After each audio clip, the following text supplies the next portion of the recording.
Hi everyone, it's Miss Heather again. I work on the Bookmobile, and for those of you who don't know what that is, it's a big old bus that's filled with books that we usually take to schools and daycares. But since we can't do that right now, we decided to record some stories and put them on our webpage so that we can stay connected with you guys, even though we can't physically have you come on the Bookmobile right now. We are making class collections that we're delivering to some daycares. In fact, I just got back from making some deliveries. So you may see Miss Stacy and Mr. Cameron and myself out in the Bookmobile making deliveries this summer. And if you do, please give us a wave, give us a holler. We really miss you guys. I miss talking to you and seeing your smiling faces, and I miss your high fives and your hugs. We hope that we can see you again real soon. But until then, let's read some books. So today, I'm going to read to you Nellie Mae Has Her Say. It is written by Cynthia DeFelice. It is published by Margaret Ferguson Books, which is part of the Macmillan Publishing Group. Nellie Mae Nimble lived in a tiny cottage in the Bottoms with her parents, 6 younger brothers, and 6 younger sisters.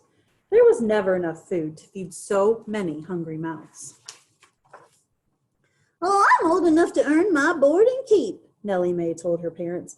"And I've heard that Lord Ignatius Pinkwinkle needs a new housekeeper and cook."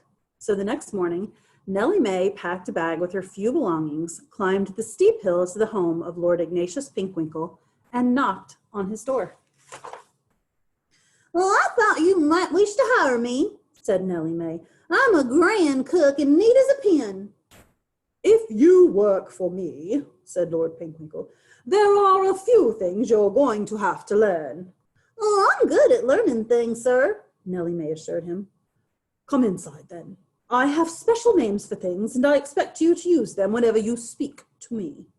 "Well, certainly, sir," said Nellie Mae. "First and foremost, you are not to call me sir. You are to address me as most excellent of all masters." "Oh, most excellent of all masters," repeated Nellie Mae. "Well, that's a fancy title, to be sure." "Be certain to use it," said Lord Pinkwinkle. "Now, let us tour the premises. We'll begin upstairs. Here in my chamber, what is this?" "Well, that's simple," said Nellie Mae proudly. "It's your bed, which I expect I'll be making up for you." "Not at all," said Lord Pinkwinkle. "That is not a bed. It is my restful slumberific." "Your restful slumberific?" asked Nellie Mae doubtfully. "Oh, I never heard of such as that." "Well, now you have," said Lord Pinkwinkle. "Next, tell me, what do you see here?" "Why," said Nellie Mae, "I see your dirty trousers, which I suppose I'll be washing and pressing." "No, no, no. These are my long-legged limberjohns." "Long-legged limberjohns, are they?" said Nellie Mae. My, you could have fooled me." "And these?" asked Lord Pinkwinkle. "Well, those are your boots, if I may say so." "You may not.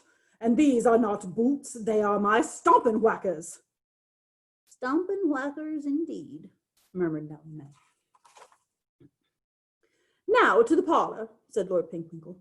"What, pray tell, have we here?" "A fire burning in the fireplace?"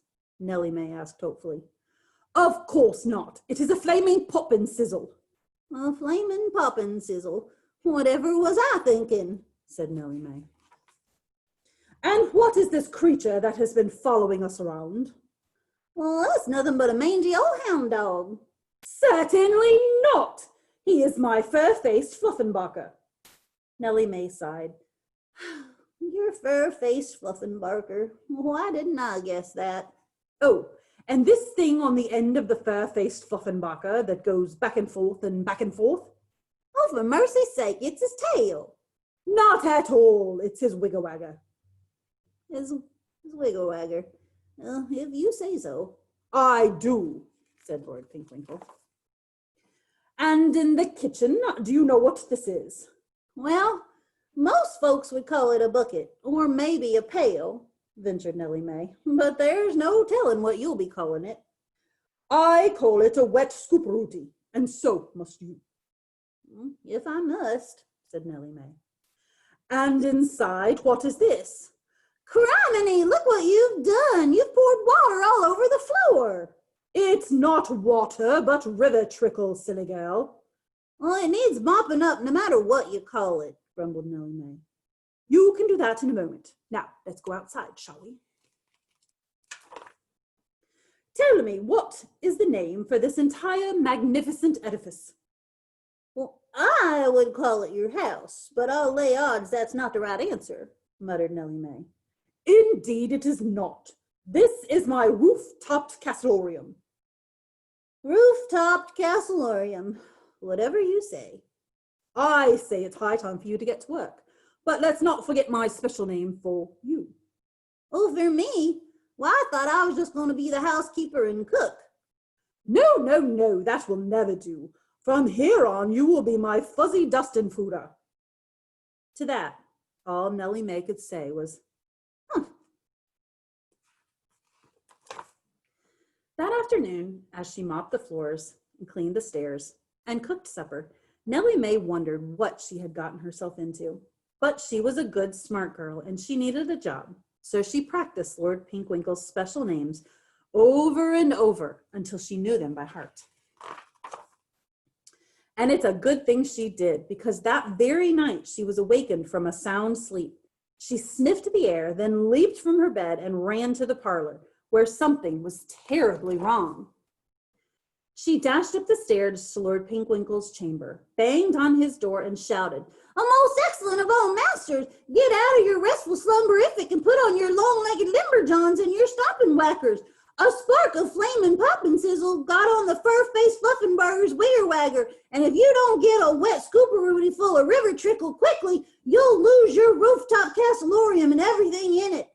And one more thing, most excellent of all masters, get yourself a new fuzzy dustin' fooder, because I quit."